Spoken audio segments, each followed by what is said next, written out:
Welcome to this episode of TBR, a series of the EVPL Footnotes podcast. TBR stands for To Be Read, that pile of books sitting on your nightstand, bookshelf, or table just waiting to be read. This is the podcast for people who embody the phrase, so many books, so little time, and for those who want to ignite a love for reading. Every month we'll be highlighting a few of the new items coming to the EVPL collection, from books to movies to our library of things. So, this is Jamie, again, your regular host of TBR, and I'm joined here by Lori, who works out at our Red Bank branch. Hi. We're talking about the incoming new items for this September. I look eagerly forward to the list of items that are coming in, and although we get hundreds literally every month of new items being added, which also explains why maybe something we used to have might get weeded to make space for new things. We always have exciting things to look forward to. So we're now going to be talking about the things that are coming in this month that we're excited about. Yes. You want to go first, Lori? Sure. So we're getting into spooky season, Yes. which is my favorite season. If you listen to literally any other podcast episode, you'll hear me talk about spooky season at some point. So I'm a big fan, and September is coming up. It's right before October. So a lot of the publishing houses are also gearing up for spooky season. Right. Everybody looks forward to this time of year. So there are a few that I'm very much so looking forward to. The first one, which I actually talked about on a different episode, was House of Hunger by Alexis Henderson, which is a sapphic story about vampires and the way that class affects that, from what I understand. Classist vampires. Yes. Wow. Yes. That's an interesting aspect on that. Yes. And who did you say the author was? Alexis Henderson, who also wrote The Year of the Witching. Okay. Oh, yeah. I've read that book. Mm-hmm. So that one I'm pretty excited about. And then there's another one also that's witchy called The Witch and the Tsar. And I've actually been looking forward to this one for a couple months and didn't realize it was coming out this month. And it is a debut novel of an author, Olesya Salnikova-Gilmore. And basically, it is a retelling of Baba Yaga and that folklore. Yes. Which I think is going to be super exciting and fun. And I don't know a whole lot about Russian folklore, so it'll be a new path for me to explore. So I had also picked that book because I love the retelling of fables and folklore. Yes. I love it with all of my heart. I read the entire trilogy that began with The Bear and the Nightingale, which is also the Russian folklore kind of retelling that involves a witch. So when I saw The Witch and the Tsar come up on that list, I was really excited about that. And I've also added it, and that element of Baba Yaga, but it also incorporates Ivan the Terrible. Yes. And why was Ivan the Terrible so terrible? And of course, it's fiction. It's not proposing actually any reason for it, but it's suggesting what supernatural forces might be going on that is driving his madness, and how can Baba Yaga come into play here. And so I think it sounds fascinating. I tend to really enjoy the witch-leaning books. Yes, I do too. That as a central character is also very enjoyable for me. Yeah. And if you enjoy folklore retellings, there is another one that I noticed that I got pretty excited about called Ithaca by Claire North. I didn't see that one. So that one is the story of Penelope of Ithaca, the famed wife of Odysseus. And in that story, Penelope doesn't really have, in the original story, Penelope doesn't really have much of a story. She essentially just waits for her husband to come home. Back, right. And this story is about what happens while she's waiting.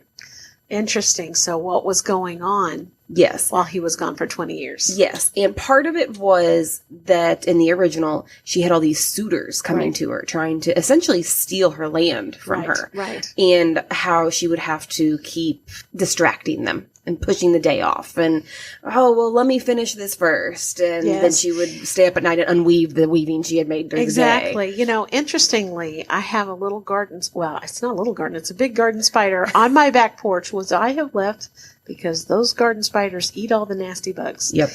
And so I needed a name for this garden spider that I walk by and see. And because of Penelope and her weaving, that's the name. And so I walk by as I go down the back porch and greet Penelope as I go. When winter comes in, she will pack her bags, no doubt. But in the meantime, we have a respectfully distant relationship. But she's beautiful. Mm-hmm. So, no, I like those retellings. So I always have a list of books that I'm going to read that are based on a retelling. In fact, even though this has been out for a while, I have Circe. Such a good book. Which is on my list of I need to read soon because it's another retelling. And there's a number of retellings like that. In fact, I'm thinking of doing a whole display on the retellings of fables. I read the book For the Wolf, which is a retelling of the Red Riding Hood story. Mm-hmm. And the sequel has recently come out. So in this series, which is, by the way, by Hannah F. Witten, the monarchy goes through the mother. So it's a matriarchy. Mm-hmm. But the tradition, because there's a wilder wood that's around the kingdom or on the borders of the kingdom. And to keep it at bay, they've made a deal. And so the first daughter is raised for the throne. She will be the ruler. And the second daughter is raised for the wolf, which will be on her, I believe it's been a while since I read it. I want to say her 18th birthday is taken to the wilder wood and just released into the wood. Okay. And never comes back. No one ever knows what becomes of him, but the vibe is it's not good. Mm-hmm. And so in the series, they released For the Wolf, so the telling of what happened to the daughter taken to the wilder wood. And the sequel that just came out this summer, For the Throne, is now going to shift the focus to what's becoming of the daughter that's intended for the throne. Interesting. I'm assuming that there's going to be a third book, a trilogy. I don't know that yet. Yeah. Because it's just the two daughters. But in the first book, there was these background machinations going on. And so I could see what happened in For the Wolf, what's becoming of the oldest daughter in For the Throne. But there might be an aftermath that needs to be played out. Yeah, just for literary reasons, you would think that the two sisters need to meet back up. Yeah, and I could see that happening. Mm-hmm. So I'm hoping so, because I really did enjoy the first one. And For the Throne is a book that I did pick up and take home, but just felt I didn't have the time to devote to it yet. Mm-hmm. But it's definitely hovering on my radar. So another book, and I love mystery, so I almost always include a mystery in my TBR podcast. And I love literary and literature things. And so there's a book that is being added to the collection. It's by Amanda Flower, and it's called Because I Could Not Stop for Death, which is a poem written by Emily Dickinson. And she's got this whole, because I could not stop for death, death kindly stopped and waited for me. Mm-hmm. And it's a little dark, but some of Emily Dickinson's is like that. But in this book, it's a historical fiction mystery. So this woman comes to the Dickinson household looking for work. She's just going to be a servant in the house and gets turned away. But she encounters Emily. Mm-hmm. And they join forces. And part of what is going on in this servant's life is that her brother has just died in what was termed an accident, but she has doubts about whether it was really an accident. And so she and Emily Dickinson work together to find out what really happened. And I think what caught my attention was that familiar line from Emily Dickinson's poem, Because I Could Not Stop for Death. And so I'm looking forward to that. I feel like it's going to be more mystery than spooky, but it still kind of fits the season. Mm-hmm. And so I'm looking forward to that one. And one that I'm looking forward to that also fits the season, but is maybe, hopefully at least a little bit more lighthearted, is Mother Thing by Ansley Hogarth. Okay. And it is a darkly funny domestic horror novel about a woman who must take drastic measures to save her husband and herself from the vengeful ghost of her mother-in-law. That sounds amazing. So it's about Ralph and Abby who move in with Ralph's mother, Laura. And Abby is hoping that she and her mother-in-law just need to connect. And after a traumatic childhood, she's pretty desperate for a mother figure, especially since she's trying to become a parent herself at this point. Right. And she has a friend named Mrs. Bondi, who is a longtime resident in a long-term care home where she works. But her mother-in-law, Laura, is not really actually interested in bonding with her. She's rather venomous and cruel to her and makes her life kind of hellish. Eventually, though, Laura takes her own life. The mother-in-law does. The mother-in-law. Yes, the mother-in-law takes her life, and her ghost haunts Abby and Ralph in very different ways. Ralph is sent into a depression. Abby is terrorized by a force intent on destroying everything she loves. And then Mrs. Bondi's daughter threatens to take Mrs. Bondi out of the home and move her somewhere else, which would leave Abby completely alone. So, in the light of all of this, she comes up with a plan that will allow her to keep Mrs. Bondi, rescue her husband, and break her mother-in-law's hold on the family for good. Wow. Wow. That, I definitely need to add that to my list. It seems like it's going to be funny, obviously. Yeah, I like that it said darkly funny. Yes. I love that combination. I can't take too much grim, to be quite honest. But if it's darkly funny, I'm here for it. Well, and I wonder, too, reading through it and looking into it, is this going to be something that's funny but also speaks on the idea of generational trauma? Yes. Because, you know, what happens to your parents, their trauma affects how they raise you as a child. And then the trauma that you receive affects the way that you raise your children. Right. Well, I can find the humor in, you know, I have this difficult mother-in-law, but now she's passed. Yes. Oh, wait. Yes. Still here, still causing problems. I can definitely think of a few ex-boyfriends' mothers. I'm not naming them. I think that's wise. That's very wise. All right. So I like to include something nonfiction. Me too. You know, because I also like nonfiction, and I tend to gravitate, when it's not a crafting how-to book, I gravitate toward history. And this one, what caught my attention, well, two things. One, Agatha Christie is one of my favorite authors. All right. And then I've watched a few history documentaries by Lucy Worsley, and she is a British documentarian. I have an interest in Russian history. Not serious, it's just something I find interesting. And so I remember watching a documentary series done by Lucy Worsley about the Tsars and the different aspects and where they lived and the main elements in their personality types and what was believed to be true, but what has actually been proven factually. It's really quite interesting. So I recognized her name from the documentaries. And so this is a book written by Lucy Worsley about Agatha Christie, an elusive woman. And what's interesting, just in the blurb that I read about it, is that Agatha Christie just would put herself forward as just a housewife, quotes included. She would just say, I'm just a housewife. I just stay home and I write.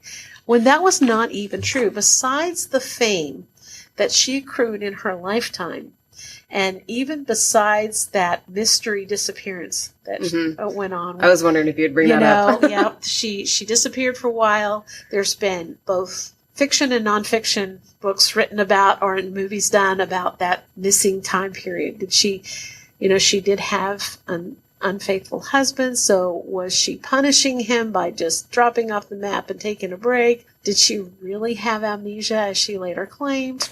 Who knows? But besides those things, she was a much more interesting woman than what people would have phrased as just a housewife. She would go surfing in Hawaii.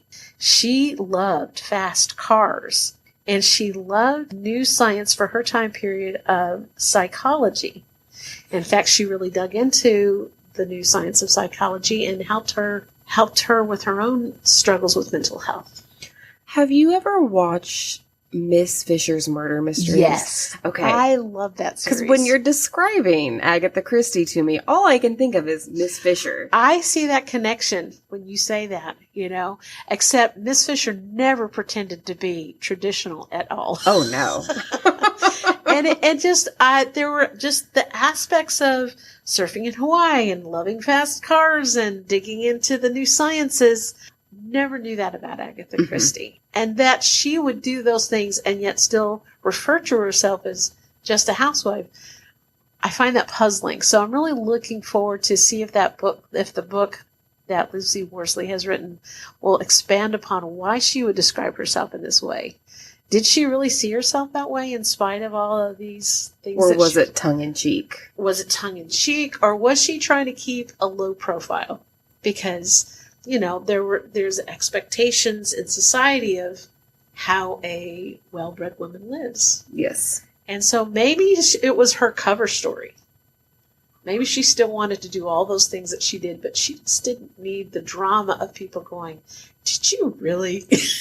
Yeah, I could see that. And so I think any of those are a plausible idea. She saw herself that way. It was a cover story. Well, that brings me to one of the books that I'm interested in. Okay.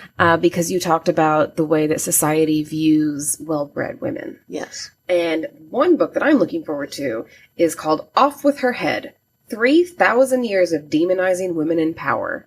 I heard about that book recently. Tell me about that. Well, it's written by Eleanor Herman. And just a little bit of the blurb here.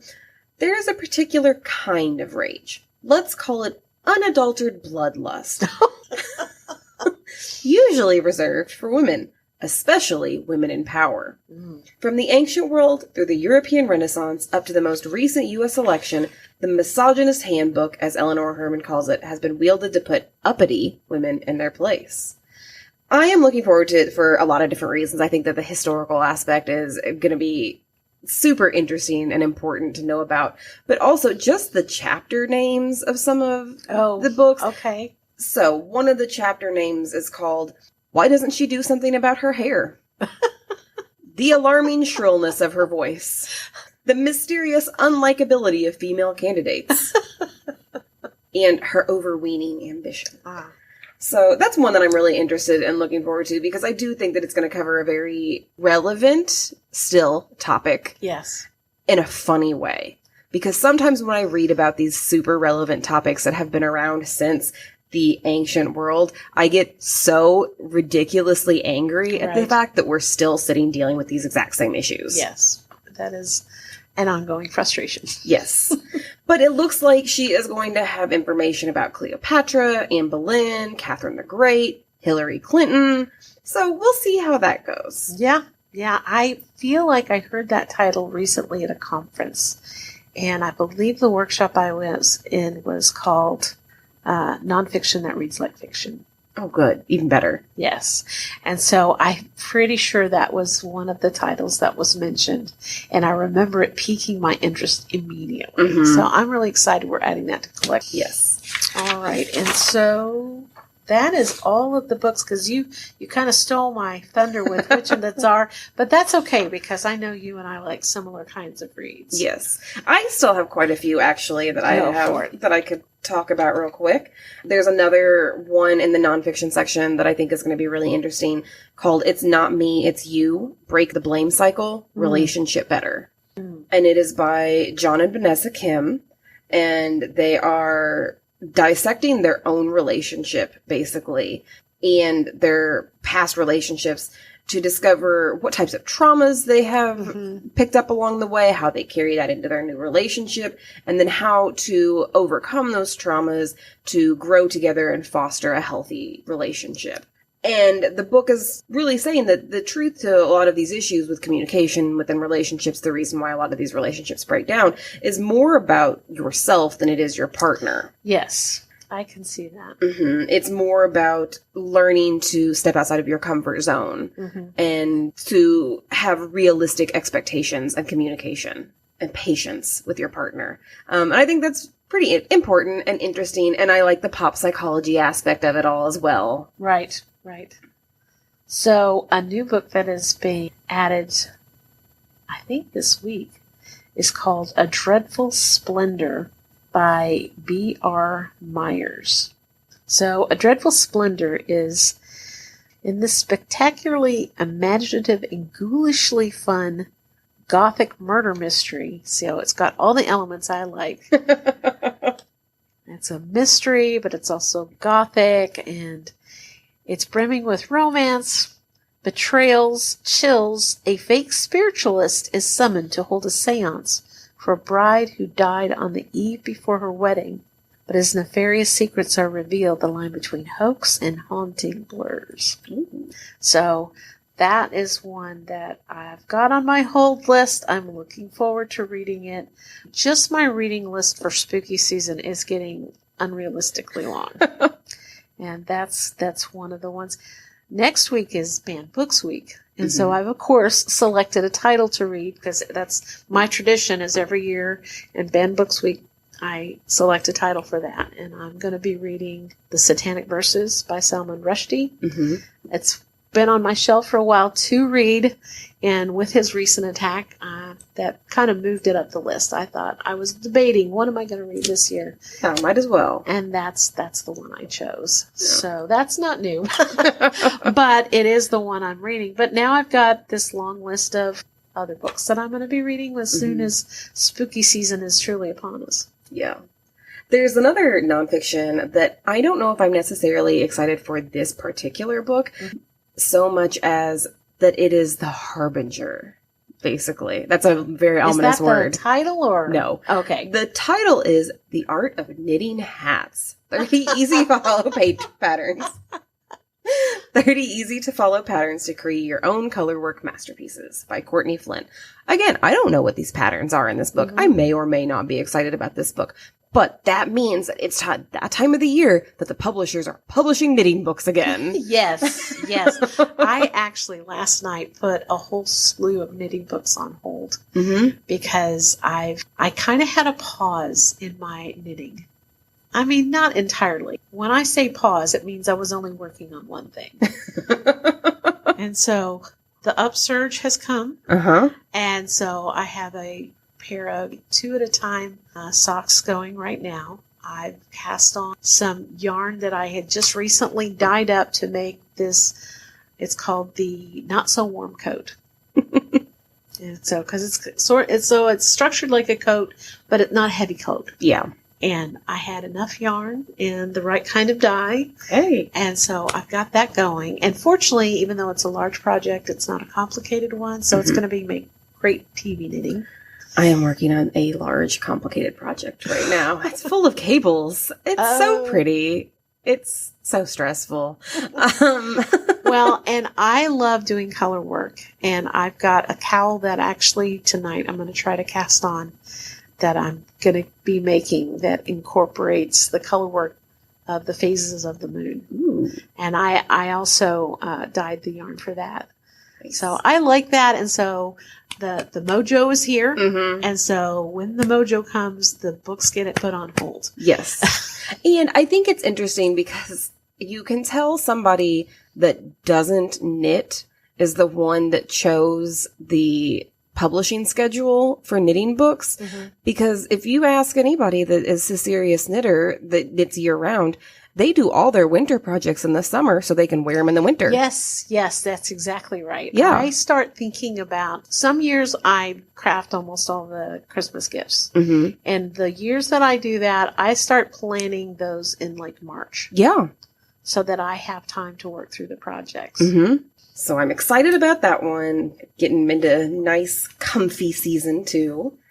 And then I do have a couple little ones in my life. So there are 2 books that I'm excited about that are coming out for little kids. One of them is called I Am Me, A Book of Authenticity by Susan Verde.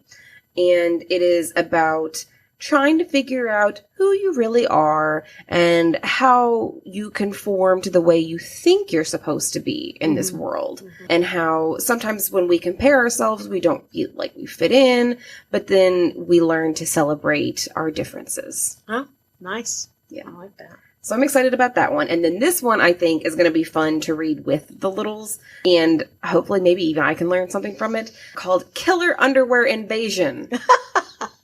How to Spot Fake News, Disinformation, and Conspiracy Theories. That's a really good one. Yes. Very timely. It's by the author Elise Gravel. And can peanuts give you super strength? Were unicorns discovered on the moon? Did Martians really invade New Jersey? For anyone who's ever encountered outrageous stories like these and wondered whether or not they're true, this funny yet informative book breaks down what fake news is, why people spread it, and how to tell what's true and what isn't. So it's a kid-accessible book, but it's a very important subject. And even if you take the political aspect out of this idea of fake news, just having media literacy in itself is a very important... It is, because you hear people jokingly, tongue-in-cheek, say, well, it was on the internet. Yeah. And of course, whether we're talking the internet or print, anything can get printed or posted. Yeah. And that doesn't make it true. And learning those devices to discern what is accurate and what is not. Yeah. Wildly important. Yes. Because eventually they're going to have to grow up and write some essays. And yes, I don't want to have to figure out the night before the essay is due whether or not... Fact checking is super important. Yes. So I'm pretty excited about that one too. So one that I am waiting for, it's on order. We don't have it in the system yet. Is the new Stephen King book, Fairy Tale. And I have read not all of Stephen King's book, but I've read a handful over the years. But as was earlier established, I really love the retellings of fairy tales. And I like the darker aspect, not grim. Like I said, I like the darkly humorous. And he's not always humorous, but I'm very interested about his take on the fairy tale. And what I've got here says, Charlie Reed looks like a regular high school kid. Great at baseball and football, a decent student, but he carries a heavy load. His mother was killed in a hit-and-run accident when he was 10, and grief drove his dad to drink. Then, when Charlie is 17, he meets Howard Bowditch, a recluse with a big dog and a big house at the top of a big hill.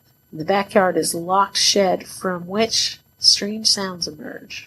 Now, there's more to this blurb, but I just want to give a little bit of a tease. And just the title itself, Fairy Tale, is what drew me in.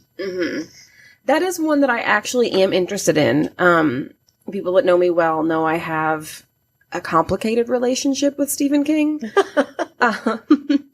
So basically my opinion on Stephen King is that his first act is always too long and too boring. His second act is amazing and way too short.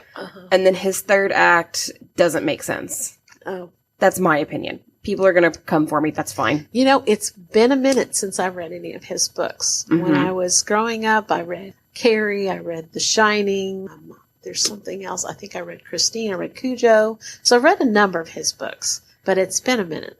I like his early work. And I feel a little guilty about that because a lot of his early work was written when he was on so many drugs, he doesn't remember writing them. Yeah. And I think that there are some of his stronger books. And I think that probably my favorite book that he's ever written is one of his least favorites called Rose Madder. I think it's a great book about domestic violence and how terrifying it can be to be in a situation like that. I don't know. I know that he is very popular. I know that he has some great movies out there based off of his works. I don't know. Yeah. I watched the Stephen King movie 1922. I haven't read the book, but it came out on Netflix and I watched it. It was really interesting. It wasn't his typical horror film, although definitely dark. It did not, I take it back. I was going to say it didn't have the supernatural element to it, but it did. That wasn't the focal point. And the ending was really interesting. Yeah. I think maybe I just got burnt. I read about 3 or 4 Stephen King books in a row, and none of the endings were very satisfactory. One of them was Under the Dome. Still kind of bitter about that ending. One of them was The Stand. Still kind of bitter about that ending. We are readers who get invested in the story. Yes. The Tommyknockers. Spoilers, I guess. There's a flying Coke machine that kills people. Look, I like silly stuff, but this is just too much for me. There's silly and there's absurd. Yes. Okay. And I think part of my problem with Stephen King is that he has a tendency to glorify the alcoholics in his stories. Interesting. And I understand why he's doing this. He's coming from a perspective of he used to be an alcoholic. and he wants to still see value in himself. And I think he projects that into his characters to show that even though they're an alcoholic, they're still valuable people. And I do believe that, and I do agree with that. But at a certain point, I'm wondering, are you over-representing? I was just going to say that. I feel like he's overdoing it and trying to put that point. Yeah. So, as we said, we're just talking about Stephen King, and we're moving into spooky season. So, do you have a specific title that you're looking forward to read for this time of year? Well, I'm finishing up The Final Girl Support Group by Grady Hendrix right now. And this is my second book by him, and I am really enjoying them. So I'm probably going to read another Grady Hendrix soon. So one Grady Hendrix book that I am pretty looking forward to, and will probably read after I finish up the one that I'm working on now, is How to Sell a Haunted House. And so I feel like I need to read this because I do like the slasher genre, and it has been a thing within fans of the slasher genre of like, if you think your house is haunted, just leave. Why are these families insisting on staying in this, house that's haunted? Now as an adult, I'm like, oh, because they have mortgage payments and I will just out-stubborn this ghost. I'm not giving up this house. But I have always wondered, like, how do you sell a haunted house? Yeah, I mean, if you've made that determination, and especially if that house has any kind of reputation, you're either going to have all the people who like that kind of thing banging down your door, or you're going to have people coming nowhere near you. Yeah. So I'm curious how that goes. Yeah. Because I imagine there's going to be a little bit of, like, Amityville horror inspiration on that. So, for spooky season, and I have always a long list of books that I want to read for that season. But interestingly enough, the one I want to read is by the same author, Grady Hendrix, and it's The Southern Book Club's Guide to Slaying Vampires. Just the title alone. Now, I was misled. The last time I read a book by him, I thought it was going to be almost comedic. And whenever I described it to people, and that's the Final Girl Support Group that you're reading, when I would describe it to people as the concept, they would say, oh, that sounds funny. But as I was reading it, I'm like, no, it is not funny. It is not a funny book. No. It's good, but it's not funny. It is good. It is good. But if you're looking for humor, it's not there. No. And so I'm really curious when I look at the cover, The Southern Book Club's Guide to Slaying Vampires, and I see peaches, and then the two pierced bits with the blood running down like a vampire neck. I'm like, it looks funny. It looks funnier. Tongue-in-cheek. Yes. But I wondered after having read the Final Girl Support Group if that was misleading. I would say, although I haven't finished it yet, that the vampire slaying book is more funny. Okay. Than the Final Girls book is. I mean, and it could be just the elements because slasher films aren't funny. And that's the Final Girl Support Group, is that last surviving victim of as presented in the slasher films. And those don't usually have tons of humor in them. No. And usually when you do have humor in them, it is questionable whether or not it's actually funny. Yeah. Well, thank you for joining me today. I'm looking forward to these many, many books, and I'm really curious to see how many of them I actually find the time to read, but I'm always going to try. Yes. I'm going to add this last little story. When I was a mom with young children and barely had a time to sit down and read, I would stand at the sink washing dishes and I would wedge a paperback book or a magazine into the handles of the cupboard right at the sink so I could wash dishes and read at the same time. It was just, wherever I could get a page or two in.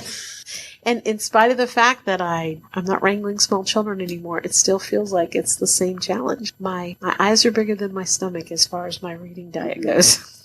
There is one more book that came out a few months ago that I have been pretty interested in reading, but I just never got around to it. Although it's a pretty short book, so it won't take long. Okay. Called Nothing But Blackened Teeth by Cassandra Khaw, Khaw. And that is a book about Japanese ghost stories. Ooh. Yes. So it is about a mansion that has been abandoned, and they decide to use it as a wedding venue for some thrill-seeking friends. And then after they have been there, they find a ghost bride with a black smile and a hungry heart coming after them. Oh my goodness. I really enjoy the tales of other cultures. Mm-hmm. It's really insightful. Yes. And also, sometimes I've heard that Japanese do scary better than almost anybody. I think they do a different kind. So to me, a lot of Japanese horror is very psychological. Okay. It is the threat of something happening rather than it actually happening. Interesting. It is the looming idea kind of sneaking up on you. Whereas a lot of American horror is body horror. It's, oh, their fingernails got ripped out and then they got murdered and hung up on a rack. Yeah. And that's fun. Not in real life. That's fun in a movie or a book. Don't do that in real life. Please. Don't do this at home. But there's a big difference because part of it is that there are two major elements to horror, and that is disgust and anticipation. I was thinking that word. Yeah. So there's two main elements in my opinion, disgust and anticipation. And so it seems to me that Japanese horror is more based around the anticipation aspect, whereas American horror tends to be more based around the disgust aspect. Like, I can't imagine that there are movies like Saw that are making the same types of income and numbers at the box offices in Japan. Because I've seen quite a few Japanese horror movies and their ghosts are way scarier in my opinion. So we'll see. Okay. Yeah. I tell you what, when it comes to reading the scary stuff, there's no way for me to define it clearly. But there's this level at which I get and go, oh, yeah, no, this is not for me. And so I would give that book a try. But whether I would complete it or not might be a whole different aspect. So what I do when I get to that point is I put the book down for a little bit and then I go watch a cartoon. I definitely remember reading something really heavy. It was really good, but it's really heavy. And then it's like, time for a palate cleanser. Yes. And I went and did something very lighthearted. Yes. Well, thank you for joining me today, Lori. Thank you for having me. All right. I look forward to us getting to chat about books again. All right. Bye. Bye. TBR is a series of the EVPL Footnotes podcast. Please like, follow, and subscribe for more great episodes. For comments or questions, our email address is podcast@evpl.org.